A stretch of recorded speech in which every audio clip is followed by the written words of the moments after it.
Assalamualaikum warahmatullahi wabarakatuh. Selamat pagi semuanya. Bagaimana kabarnya anak-anak ibu hari ini?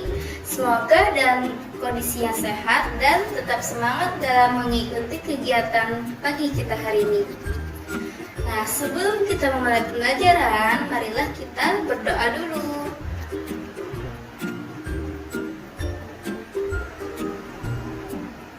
Baik, saya rasa untuk kehadiran kali ini sudah cukup ya. Sebelum kita memulai pembelajaran, jangan lupa siapkan buku, pulpen, dan tempat senyaman yang kalian untuk mengikuti pembelajaran ini. Kalian pasti sudah mengetahui bahwa Aceh dijuluki sebagai kota Serambi Mekah. Aceh sebagai kota tua Islam telah berhubungan lama dengan masyarakat secara global seperti Mekah dan Madinah. Nah, di Kalimantan Selatan sendiri, tepatnya di kota Martapura, juga mendapat julukan sebagai kota Serambi Mekah karena banyak santri yang menuntut ilmu agama dan juga dikenal sebagai kota yang agamis.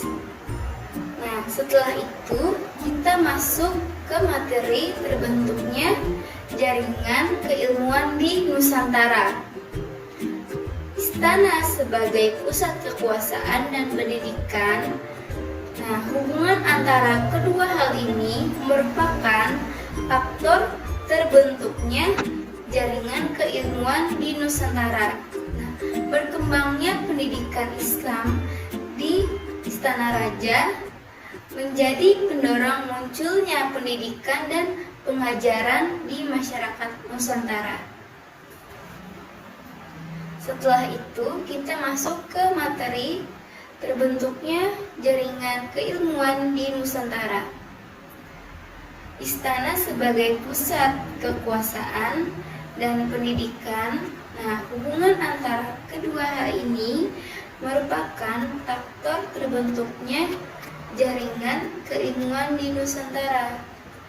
Berkembangnya pendidikan Islam di Istana Raja menjadi pendorong munculnya pendidikan dan pengajaran di masyarakat Nusantara.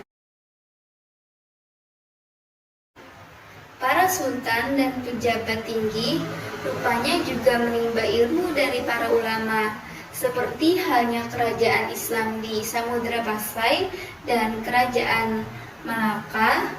Nah, kerajaan Samudra Pasai berfungsi sebagai pusat studi Islam di Nusantara, sedangkan kerajaan Malaka berkembang menjadi pusat Islam di Asia Tenggara dan berhasil.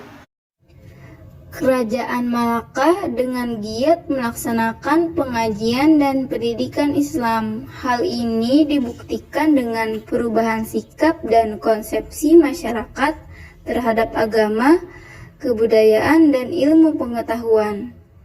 Bahkan istana mereka dijadikan perpustakaan sebagai pusat penyalinan kitab-kitab dan penerjemahnya dari bahasa Arab ke bahasa Melayu.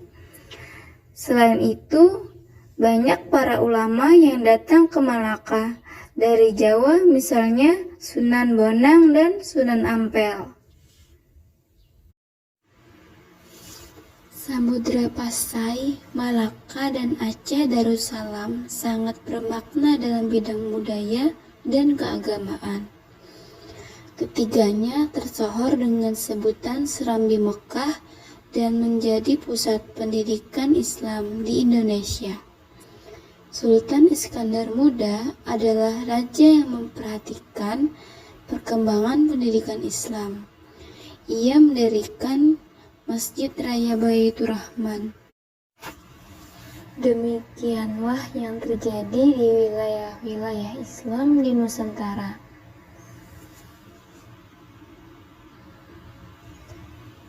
Pendidikan dan pengajaran dalam perkembangannya telah berhasil menyatukan wilayah Nusantara yang sangat luas.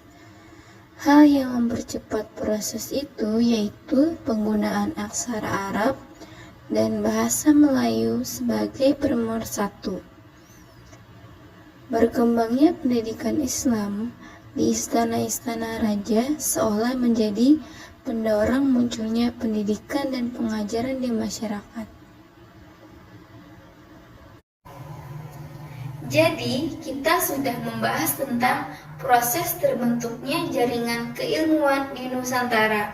Setelah ini, mari kita lanjutkan diskusi kita di grup WhatsApp. Untuk yang bertanya, silakan ya. Untuk tugas, Ibu sudah menyediakan laman. Silakan nanti diunduh. Nah, saya akhiri sampai di sini. Tetap semangat dan jaga kondisi kalian. Wassalamualaikum warahmatullahi wabarakatuh. Kalian semua hebat dan luar biasa.